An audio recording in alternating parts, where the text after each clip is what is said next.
Assalamualaikum warahmatullahi wabarakatuh. Waalaikumsalam warahmatullahi wabarakatuh. Apa kabarnya Bu Naili? Alhamdulillah biasa. Saya senang sekali hari ini bisa berkesempatan bertemu Ibu sebagai kepala dari kelompok bermain teratai Iya. dari Kecamatan Toceret, Kabupaten Nganjuk. Bu Naili sudah menjadi kepala sekolah berapa tahun kira-kira? Alhamdulillah saya menjadi kepala sekolah di kelompok bermain teratai 15 tahun. Masya Allah, sudah lama sekali ya Bu Nay. Nah, Ini Bu Nay, saya di program Guru Penggerak angkatan 11 ini saya ada tugas untuk melakukan acara kepada Ibu kepala sekolah tentang pengambilan keputusan sesuai dengan nilai-nilai kebijakan. Ya Bu Naili, jadi nanti kita saling sharing aja.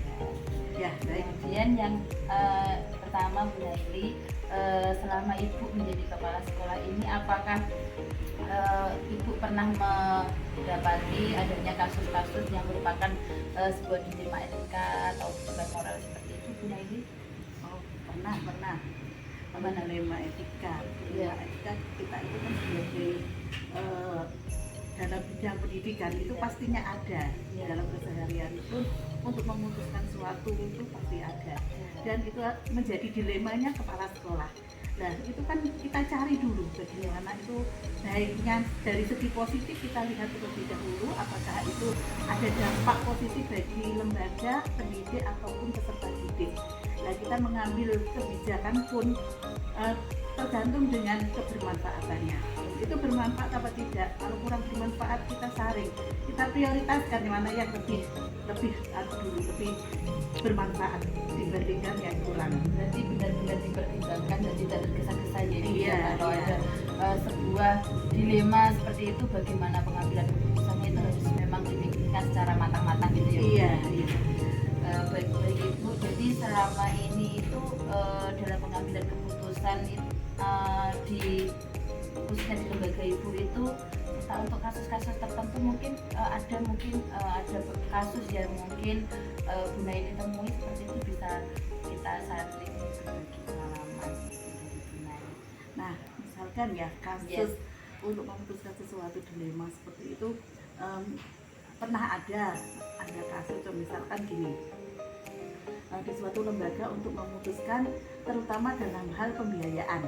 Oh, gitu. Nah, dalam hal pembiayaan itu ada misalkan di Arkas itu Iya. tidak ada kegiatan pembiayaan untuk organisasi tertentu. Nah, tetapi untuk kelembagaan bagaimana? Ya, kita lihat dulu apakah itu kita mengambil keputusan juga tidak membayar ke lembaga organisasi, tetapi kita melihat dulu apa manfaatnya. Oh, ya, manfaat Dari pembayaran itu.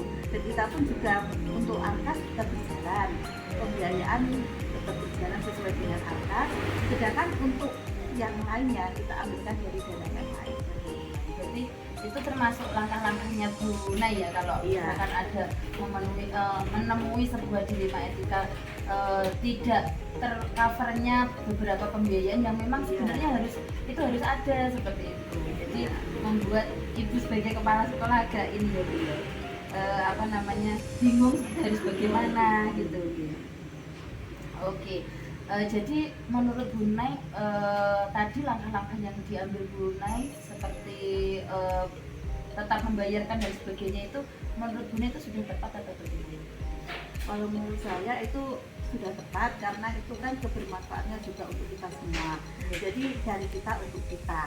Nah, sehingga kita ambil dana yang lain, dana ada paguyuban. Misalkan di sini setelah adanya kerjasama keterlibatan orang dari tua. paguyuban orang tua, misalkan mau ada kegiatan mau di kelas atau KTS biasanya di KTS bersama-sama. Nah, itu kita komunikasikan dengan paguyuban. Biasa sekali Bu Nay.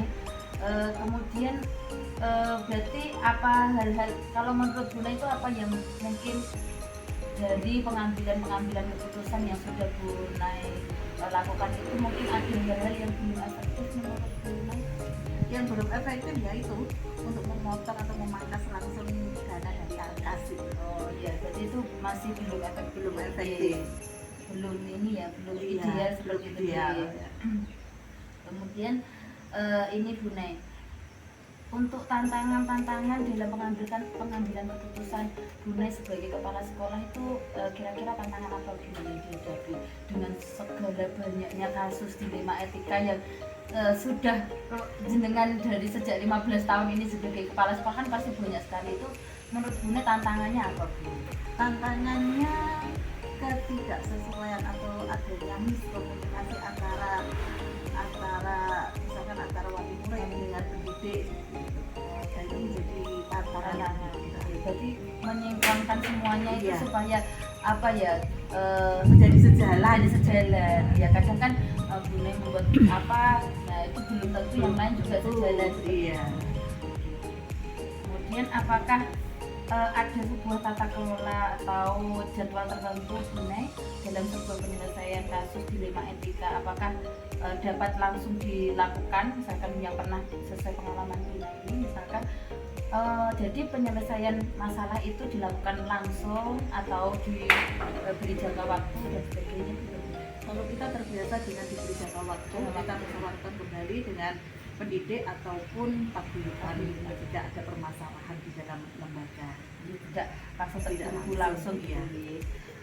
Kemudian adakah seseorang atau faktor-faktor yang penting yang Bu Nay rasa itu terlibat dalam pengambilan keputusan?